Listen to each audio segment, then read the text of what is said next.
A very, very quick look at Fantastic Mr. Fox. There is something so painstakingly impressive about stop-motion animation that forces the audience to be engaged.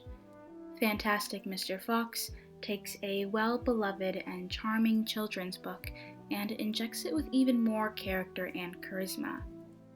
It follows the story of Mr. Fox, who quits his job as a chicken thief due to the fact that it could endanger his growing family. Move out of the way, darling. That's right where it's gonna land. Don't. Let's go.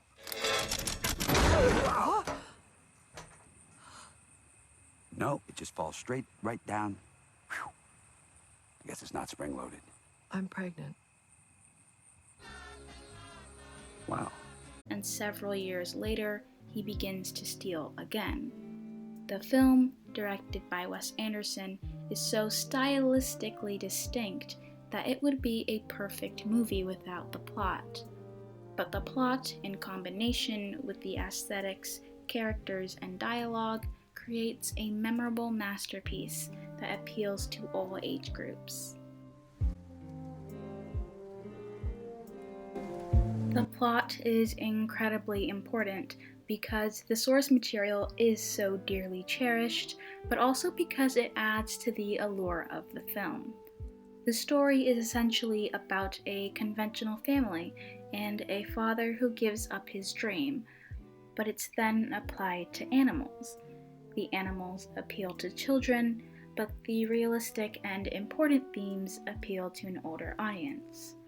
The movie gives a moral lesson without being obvious, and it leaves the audience with more to think about than a conventional animated movie. The film has an A plot and a B plot, and the main storyline is a heist in which Mr. Fox has a plan to steal from 3 different farmers named Bogus, Bunce, and Bean. The local human children sing a kind of eerie little rhyme about him. Here, listen to this. Bogus, Bunce, and Bean, one fat, one short, one lean. These horrible groups are different in looks, but nonetheless equally mean. Whilst the subplot deals with Mr. Fox's son and nephew, named Ash and Chris respectively, as they navigate their teenage years. These components create both a coming-of-age story and the perfect depiction of a midlife crisis. One of the most memorable aspects of the film is the aesthetics, specifically the color palette and the set design. The color palette of the film is very warm and consists of various shades of brown, orange, and yellow. The colors blend seamlessly with Mr. Fox's fur and outfits, and the palette gives the forest and nearby town a cozy, warm, autumn-like atmosphere. Additionally, the set design, particularly the scale, is a very important aspect of the film.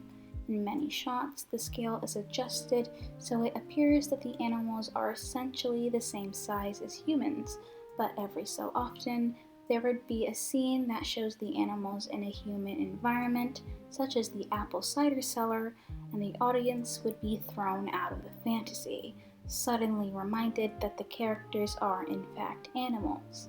Overall, this creates a purely immersive experience.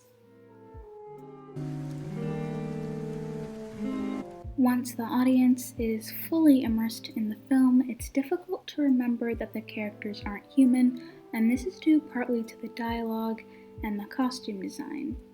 The animals are dressed like normal people. Mr. Fox dresses basically like Jim Halpert, and a possum named Kylie dresses like a fisherman, and there's a skinny rat who dresses like a homeless delinquent. The dialogue is also an important part of the film's overall charm. Mr. Fox's lines are always delivered in such a quipped and sarcastic manner, and the lines spoken by the teens feel realistic and authentic.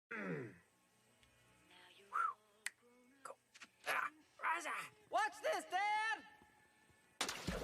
The characters sigh, stutter, and make mistakes, which makes a movie about animals seem more realistic than most live-action films. I can definitely say that Fantastic Mr. Fox is my favorite movie. I've watched it countless times, and it's something that my entire family, no matter our various ages and interests, can all sit down and enjoy. In my humble opinion, the greatest films are the ones that can create an escape, and the most important and vital films are the ones that mirror real life. Fantastic Mr. Fox manages to be both a fantasy and a mirror, and that's why it's so amazing. Thanks for watching. Drop any suggestions, critiques, and questions in the comments, and I'll see you next time.